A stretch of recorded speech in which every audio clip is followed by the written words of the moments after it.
que eu quero fazer é ler a grande maioria desse capítulo com vocês. Tá? Vamos começar em versículo 4. A gente vai pular um pouco alguns versículos, mas eu aviso para a gente estar na mesma página. Hebreus 11, começando em capítulo 4. Amém? Vamos lá. É isso que a palavra de Deus diz. Pela fé, Abel ofereceu a Deus um sacrifício superior ao de Caim. Pela fé, ele foi reconhecido como justo, quando Deus aprovou as suas ofertas. Embora esteja morto, por meio da fé, ainda fala. Pela fé, Enoque foi arrebatado, de modo que não experimentou a morte. E não foi encontrado, porque Deus o havia arrebatado. Pois antes de ser arrebatado, recebeu testemunho de que tinha agradado a Deus. Sem fé é impossível agradar a Deus, pois quem dele se aproxima precisa crer que ele existe e que ele recompensa aqueles que o buscam. Pela fé, Noé, quando avisado a respeito de coisas que ainda não se viam, movido por santo temor, construiu uma arca para salvar sua família. Por meio da fé, ele condenou o mundo e tornou-se herdeiro da justiça, que é segundo a fé. Pela fé, Abraão, quando chamado, obedeceu e dirigiu-se a um lugar que mais tarde receberia como herança, embora não soubesse para onde estava indo. Pela fé, peregrinou na terra prometida, como se estivesse em terra estranha, viveu em tendas, bem como Isaque e Jacó, co-herdeiros da mesma promessa. Pois ele esperava a cidade que tem alicerces, cujo arquiteto e edificador é Deus. Versículo 11. Pela fé Abraão e também a própria Sara, apesar de estéril e avançada em idade, recebeu poder para gerar um filho, porque considerou fiel aquele que lhe havia feito a promessa.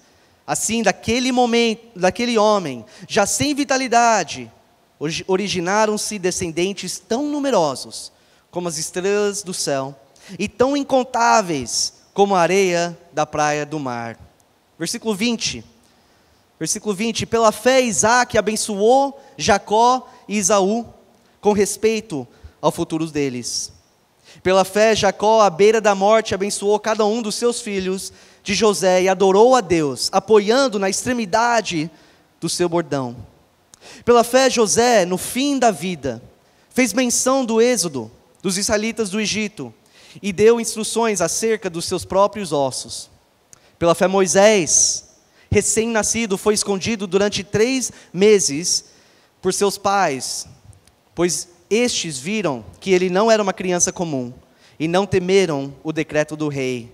Pela fé Moisés, já adulto, recusou ser chamado filho da filha do faraó, preferindo ser maltratado com o povo de Deus a desfrutar os prazeres do pecado durante algum tempo. Por amor de Cristo, considerou sua desonra uma riqueza maior do que os tesouros do Egito, porque contemplava a sua recompensa. Pela fé saiu do Egito, não temendo a ira do rei, e perseverou, porque via aquele que é invisível. Pela fé celebrou a Páscoa, e fez aspersão do sangue, para que o destruidor não tocasse nos filhos mais velhos dos israelitas. Pela fé o povo atravessou o mar vermelho, como em terra seca. Mas quando os egípcios tentaram fazê-lo, morreram afogados.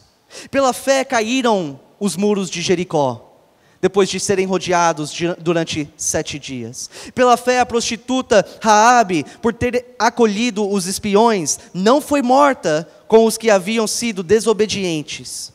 Que mais direi?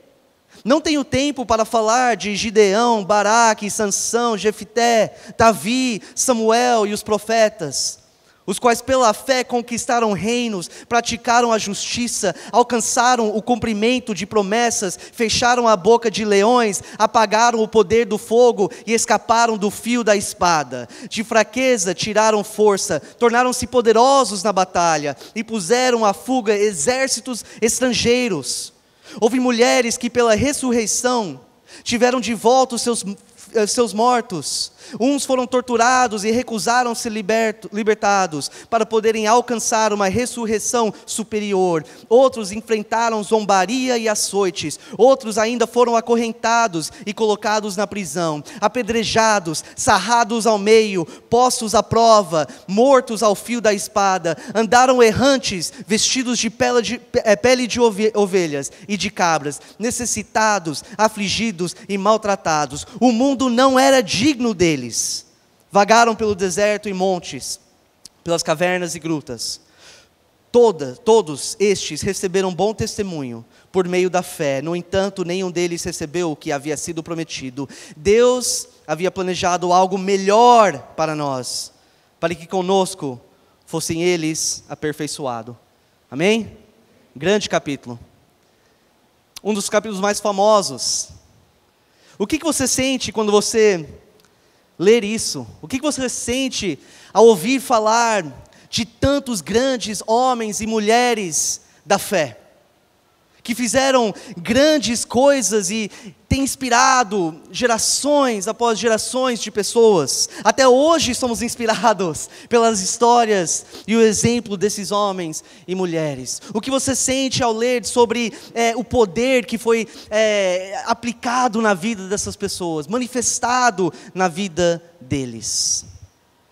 Eu sei como é fácil, às vezes, ler o que nós lemos, ouvir sobre esses grandes heróis da fé, tudo que eles fizeram, a grande fé, a coragem, ver como a presença de Deus estava claramente neles, como Deus fez grandes coisas na vida deles. Eu sei como é fácil olhar para aquilo e depois olhar para a nossa vida, e comparar a nossa vida com a deles, e chegar até ficar um pouco desencorajado, um pouco desanimado.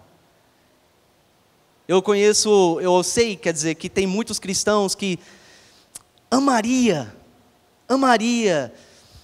ser usado por Deus para fazer grandes coisas assim, para inspirar outras pessoas a confiar em Deus, para ser usado por Deus de tal forma que faz um grande impacto neste mundo e nas pessoas deste mundo. Eu sei que tem muitos que gostariam muito disso, mas depois eles olham para a sua própria vida e as coisas parecem meio que normal, meio comum, sabe, nada muito extraordinário acontecendo, não vê tanta novidade, não vê tanta mudança. Às vezes, muitas vezes, os dias parecem ser meio monótonos. Você sente assim agora? Talvez já sentiu dessa forma. Você anseia para ver Deus agindo poderosamente na sua vida, para ver a presença dEle em você, fazendo aquela diferença especial na vida dos outros, avançando o plano de Deus nessa terra. Anseia por isso, mas não vê muito disso, não vê muita ação. Parece que as coisas não mudam do jeito que você queria mudar. Agora, claro que de vez em quando você sente o poder de Deus na sua vida. De vez em quando você sente, nossa, Deus me usou realmente de uma forma maravilhosa, de uma forma especial, para tocar a vida daquela pessoa, para transmitir o evangelho, para falar a verdade, para ajudar o meu próximo. Às vezes você sente a presença de Deus de uma forma poderosa, a presença dEle de uma forma que é quase palpável, que você cumpriu os propósitos dEle. Mas aí você olha para o resto dos dias da vida, as coisas do dia a dia, parece ser tedioso, repetitivo, sem ânimo. A realidade é que isso é normal. Eu quero que você preste bem atenção. Isso é normal, é uma parte normal da nossa vida, ter esses dias comuns, esses dias normais, faz parte da nossa vida. Olha, quando nós lemos as histórias dessas pessoas na Bíblia, o que destaca são esses eventos, esses momentos grandiosos, poderosos, esses milagres. É isso que destaca o agir sobrenatural de Deus na vida deles. Esses grandes momentos de conquistas, fé e coragem. Mas o que não destaca, o que nós não vemos na maioria das histórias, são os dias normais, os dias comuns que eles também tiveram. Sim, até os grandes heróis da fé passaram por dias repetitivos, dias comuns, onde não existia toda aquela presença, aquele poder, aqueles milagres e sinais. Que nem eu e você, eles também viveram dias em que simplesmente cuidavam das próprias famílias. Eles também viveram dias que tiveram que se levantar e trabalhar para providenciar para suas famílias. Eles também tinham os seus problemas para resolver, as suas responsabilidades para cumprir. Eles também tinham essas coisas do dia a dia que nem eu e você. Olha só, acabamos de ler sobre Moisés, certo? Em Hebreus. Agora, Moisés é considerado um dos maiores homens de Deus de todos os tempos. Nós vemos aqui em capítulo 11 como ele corajosamente, olha só, decidiu a recusar de ser chamado filho da filha do faraó, preferindo ser maltratado do que desfrutar os prazeres do pecado durante algum tempo. A gente olha para isso, a gente pensa, que grande homem, que fé é esse? Ele tinha tudo no palácio, e ele negou tudo aquilo, e preferiu ser maltratado com o próprio povo de Deus, do que desfrutar dessas coisas. E a gente bate palma, e realmente é de admirar muito. E aí de repente, depois que lemos isso, a gente é relembrado do momento em que Deus usou ele para partir o Mar Vermelho. Aquela cena do povo de Deus atravessando, sendo salvo por meio da fé, esses grandes milagres. Só que o que muitos não param para pensar é que entre esses dois grandes momentos, entre ele tomar aquela decisão definitiva de sair do palácio, de não desfrutar do pecado, e o momento em que Deus partiu o Mar Vermelho por meio da vida dele, passaram 40 anos. 40 anos. E sabe o que ele estava fazendo nesses 40 anos? Ele era um pastor de ovelhas. Simplesmente todos os dias, acordando, indo ao campo, cuidando de ovelhas, dia após dia, durante 40 anos, muitos e muitos dias, repetitivos, comuns, normais, entre aqueles dois grandes eventos na vida dele. O que eu estou querendo dizer, gente, é que só porque você não está experimentando aquela emoção, aquele calor, a empolgação, todos os dias, não necessariamente significa que algo está errado.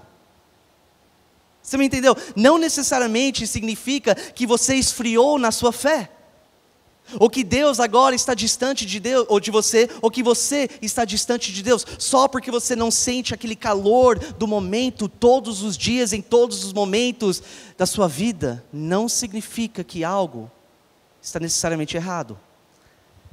Sim, como eu falei antes, tem esses momentos em que sentimos mesmo, uma presença parece que é diferente, uma presença de Deus forte na nossa vida. Tem esses dias e situações em que nós paramos, tomamos um passo para trás e simplesmente maravilhados, falamos, isso foi Deus.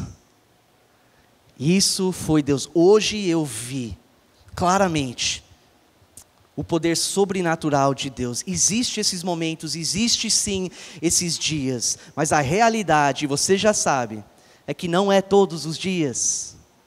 Não é todos os dias. Hoje nós vivemos num cristianismo, num tempo em que muitas igrejas estão dependentes na emoção, naquela sensação.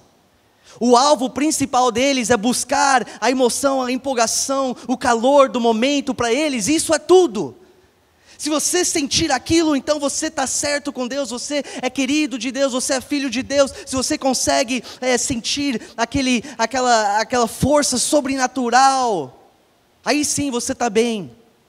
E o que acontece é que isso coloca em nossas mentes que se eu não sentir tudo aquilo sempre, eu não estou bem com Deus. Tem algo errado, Deus está distante de mim. Agora, essas pessoas começam a questionar, a duvidar, a ficar desanimado, achando que eu tô aqui na igreja, eu estou servindo, eu tô lendo a minha Bíblia, eu estou orando, eu estou em comunhão com a minha igreja, mas eu não estou sentindo aquela coisa toda. Aí começa a questionar o seu próprio relacionamento com Deus. Começa a questionar o amor e o carinho de Deus na vida deles. Tudo em busca dessa sensação, dessa empolgação. Agora, eu quero também deixar bem claro, eu não estou falando sobre as pessoas que estão vivendo em pecado constante. Aquelas pessoas que se entregam ao pecado, sim, vão sentir distante de Deus. Vão sentir vergonha e culpa. Vão ser oprimido e perseguido pelo inimigo. Eu não estou falando dessas pessoas, eu estou falando de você. Confio que você é uma dessas pessoas que acorda, trabalha, é fiel a Deus, é fiel à igreja. Você lê a palavra, você ora, você fala com Deus, você busca aplicar as coisas de Deus na sua vida. Eu estou falando com vocês. Gente, é importante entender que os dias normais e comuns servem um propósito para a sua vida, e a gente vai ver daqui a pouco um grande exemplo disso. Esses dias que você não sente tanta coisa assim sobrenatural, na verdade servem um grande propósito. E eu quero te falar que mesmo se você não sente, mesmo se você não percebe, mesmo se você não enxerga, Deus está agindo diariamente na sua vida. Deus está contigo e a presença de Deus está com você. Você não precisa sempre sentir. Nós vivemos pela fé, não só pelos sentimentos. E se você, nesses dias, permanecer fiel, dedicado a Ele, obediente, eu prometo que Deus usará esses dias tão comuns, tão normais, para moldar você, para mudar a sua vida pouco a pouco, e para te transformar na imagem de Jesus Cristo, e preparar você para os grandes momentos. Um grande exemplo que nós vemos sobre isso é o Davi, do Antigo Testamento. Agora me ajuda um pouco, a ouvir Davi, do Antigo Testamento, qual a primeira coisa que entrou na sua mente? Pode falar. Oi? Golias. Que mais? Pastor de ovelhas. Que mais? Rei. Mais alguém? Músico. Ótimo. Problemático. Como todos nós, também ele teve os seus problemas. Sim, ao ouvir... Corajoso. Tem uma frase que que ainda não ouvi. É esse aí. Quando a gente pensa em Davi, é tudo isso que vem na mente. Um homem segundo o coração de Deus, o maior rei na história de Israel, um salmista totalmente criativo, um músico. A gente pensa sobre todas essas coisas e realmente, a vida, o legado de Davi, é repleto de grandes conquistas, repleto de coragem, de fé, de vitórias, de manifestações do poder de Deus. Mas nem todos os dias consistia dessas grandes conquistas. A gente vai ler um pouco daqui a pouco em 1 Samuel sobre um exemplo dele, mas um contexto antes da gente ler. Quando a primeira vez que nós lemos sobre este tal de Davi, ele era um jovem, caçula da família, e ele tinha a responsabilidade, dado pelo pai dele, de ser um pastor de ovelhas, de sair nos campos todos os dias, e simplesmente cuidar daqueles animais. Era a responsabilidade dele, e ele fazia isso com dedicação. E é isso que ele estava fazendo um dia, quando o profeta Samuel, levado por Deus para a casa do pai dele, Jessé, para ungir o próximo rei, depois do rei Saul, o próximo rei de Israel. Olha em 1 Samuel 16:3, Deus falando com Samuel, ele fala: convide Jessé para o sacrifício, e eu mostrarei a você o que fazer. Você irá ungir para mim aquele que eu indicar. Beleza, então, o que acontece? Samuel chega lá, ele pede para Jessé trazer todos os filhos. O que Jessé faz? Ele traz 7 dos 8. Os 7 que ele achou que ia ser, com certeza, é um desses meninos. Mas aí passaram todos na frente de Samuel, Deus não indicou ou não falou nada com Samuel sobre eles. Aí versículo 11, fala assim, então perguntou a Jessé, Samuel, né, perguntando, estes são todos os filhos que você tem? Jessé respondeu, ainda tenho o caçula, mas ele está cuidando das ovelhas. Samuel disse, traga-o aqui, não nos sentaremos para comer enquanto ele não chegar. Jessé mandou chamá-lo, e ele veio. Ele era ruivo, de belos olhos e boa aparência. Então o Senhor disse a Samuel, é este, levante-se e unja-o. Samuel apanhou o chifre cheio de óleo e ungiu na presença de seus irmãos, e a partir daquele dia o Espírito do Senhor apoderou-se de Davi, e Samuel voltou para Ramá. Imagina aquela sensação que o Davi sentiu naquele momento, um dia normal, um dia comum, cuidando das ovelhas do pai, de repente alguém chama ele entra na casa, e aí é o grande profeta Samuel. Samuel olha para ele e fala, Deus escolheu você, você será o ungido do Senhor, o próximo rei de Israel. O que você iria sentir naquele momento? Com certeza era aquela coisa, aquele calor, aquela empolgação, aquele ânimo. Caramba, Deus, olha como Ele está olhando por mim, cuidando de mim. Eu senti a presença de Deus naquele momento. Agora você também iria pensar que a partir deste momento, olha o que Deus vai fazer. A partir deste momento, Deus vai começar a agir na vida de Davi, Ele vai fazer grandes coisas, Ele vai tomar o trono, Ele vai em frente, milagres serão feitos. Mas não necessariamente aconteceu assim. Na verdade, depois daquele grande momento, de Deus revelar que Ele vai ser o rei, Deus também revelou que não será o tempo ainda. E o que Ele faz? Ele volta para o campo. Ele volta a viver a sua vida normal, a cuidar da sua vida, a resolver os problemas, a cuidar das ovelhas do Pai. Olha, ele espera o tempo de Deus. Ele sabia que tinha grandes coisas por vir, mas não era o tempo. Então o que ele faz? Ele confia em Deus todos os dias, dia após dia no campo. Ele confiava em Deus. E aí de repente, enquanto ele está no campo, o outro rapaz chega e chama ele e fala, agora não é o profeta Samuel que quer falar contigo, agora é o rei Saul. Rei Saul chama ele, porque naquele momento, por causa da desobediência do Saul, Deus tinha enviado um espírito maligno para perturbar ele. E alguém ficou sabendo, opa, tem um rapaz chamado Davi que sabe tocar a harpa. Então Saul fala, traz ele para tocar essa harpa, para que ele possa sentir paz. 1 Samuel 16, 21 a 23. Davi apresentou-se a Saul e passou a trabalhar para ele. Saul gostou muito dele, e Davi tornou-se seu escudeiro. Então Saul enviou a seguinte mensagem a Jessé: deixe que Davi continue trabalhando para mim, pois estou satisfeito com ele. Sempre que o espírito mandado por Deus se apoderava de Saul, Davi apanhava sua harpa e tocava. Então Saul sentia alívio e melhorava, e o espírito maligno o deixava. Que grande honra agora para ele, né? Agora ele é chamado pelo rei, ele está literalmente batalhando espíritos, está numa guerra espiritual. Enquanto ele toca, ele conseguia fazer esse impacto, essa diferença na vida de Saul. Deus estava usando a vida dele agora, para fazer mais do que só cuidar de ovelhas. Mas, se você continuar vendo a história, é interessante que não era todos os dias que ele era chamado para a presença do rei de Israel. Tinha dias que o rei estava bem. O que Davi fazia? Voltava para o campo, continuava os dias normais, continuava a cuidar das ovelhas. Agora Davi podia ter o tempo todo reclamado, questionando a Deus: Senhor, eu não vou ser o próximo rei?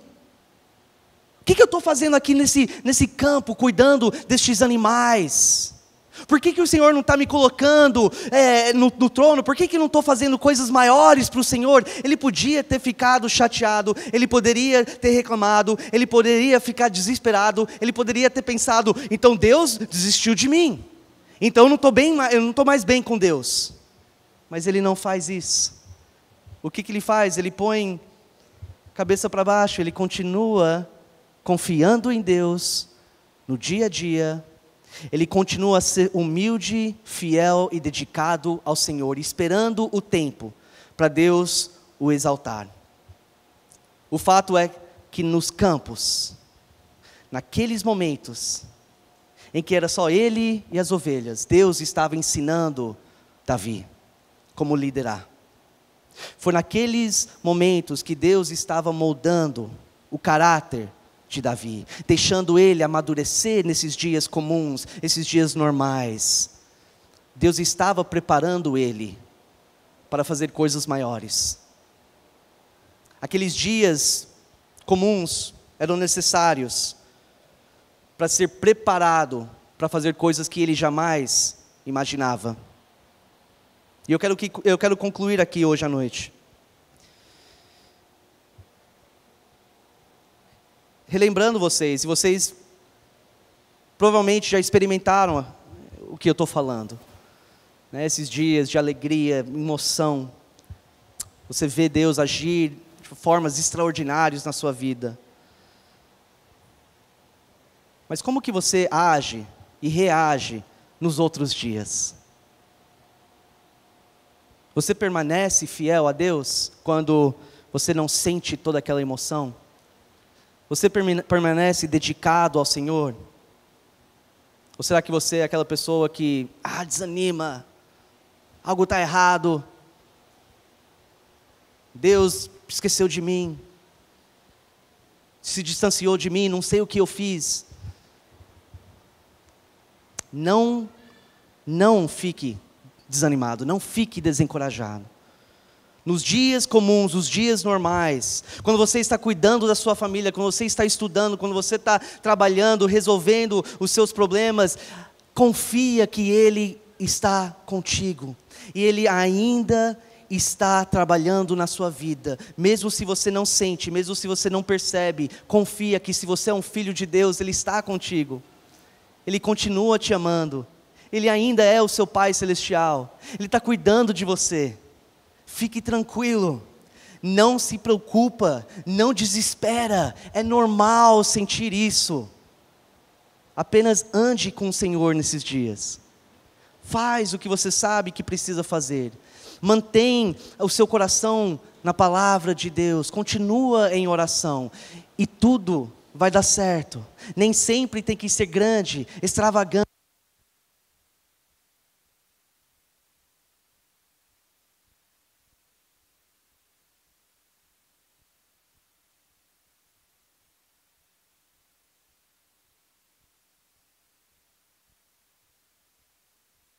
Som. Falei muito, né? Acabou a bateria do... A gente acabou de trocar também. Obrigado. Voltando para o que eu estava falando, nem sempre tem que ser grande, extravagante para ser significante. Você entendeu isso? Nem sempre precisa ser extravagante para ser significante. Então não duvide.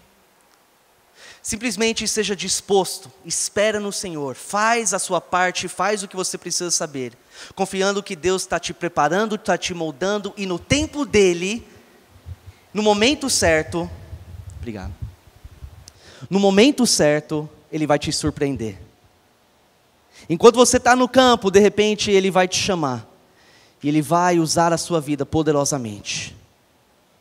Mas deixa isso com Deus. Nos dias comuns, no dia a dia, seja fiel a Ele, seja dedicado. Quero terminar com Romanos 8, 28.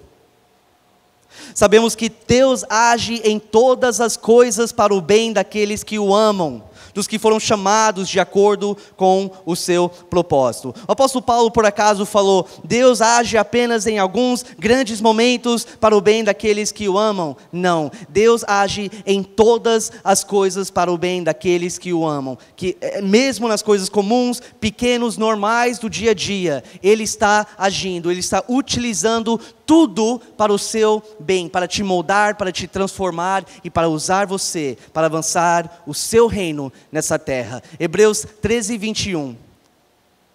O Deus da paz os aperfeiçoe em todo o bem, para fazerem a vontade dEle, e opere em nós o que lhe é agradável, mediante Jesus Cristo, a quem seja a glória para todo o sempre. Amém. Vamos orar.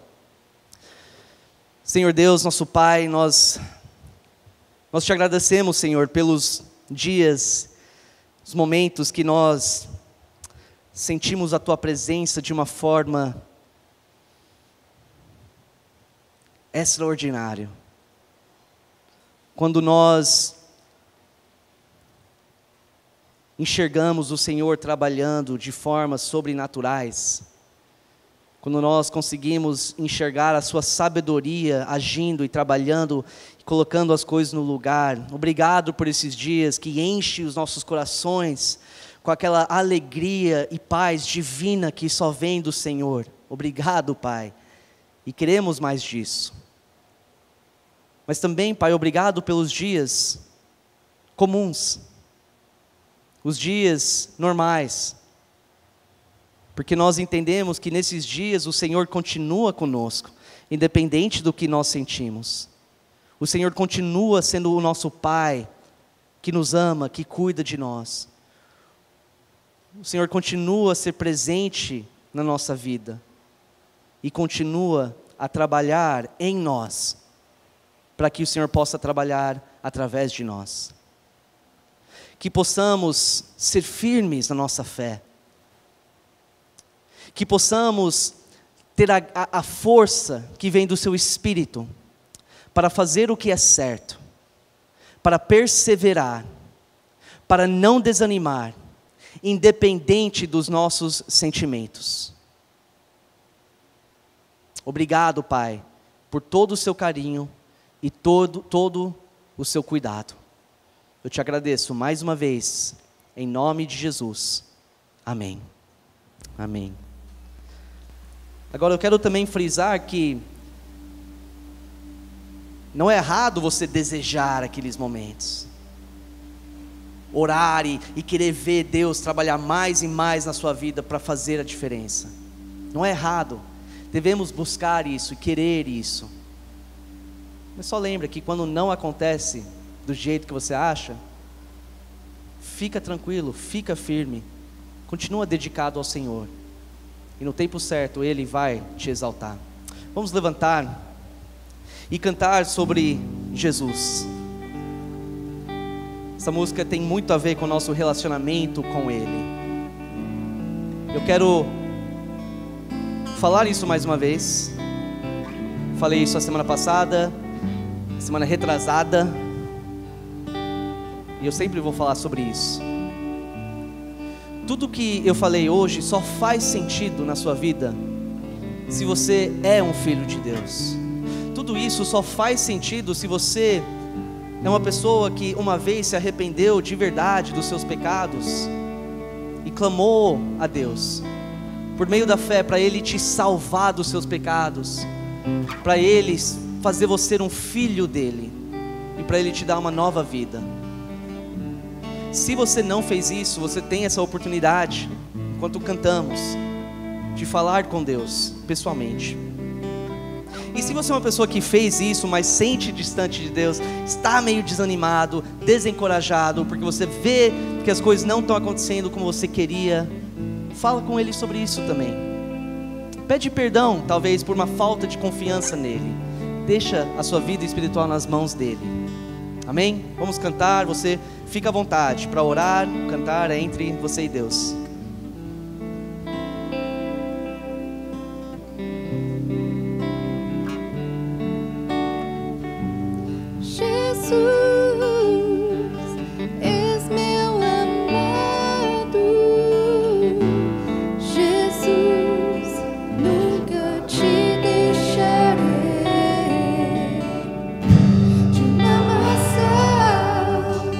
Fui resgatado.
agradecemos por essa noite, Pai. Te agradecemos, Pai, pelo estudo. Te agradecemos por cada canção, Pai, que podemos louvar e adorar a Ti, Pai. Eu te peço, Pai, que o Senhor seja conosco agora também neste momento, Pai. Que o Senhor toque em nossos corações, Pai. Aqueles que ainda não conhecem da Tua verdade, Pai. Que possam abrir o seu coração, Pai. E derramar adorações, Pai, a Ti em seu altar. Que o Senhor fique conosco agora também, Pai, no restante de nossa noite. Em nome de Jesus, Pai, nós te agradecemos. Amém.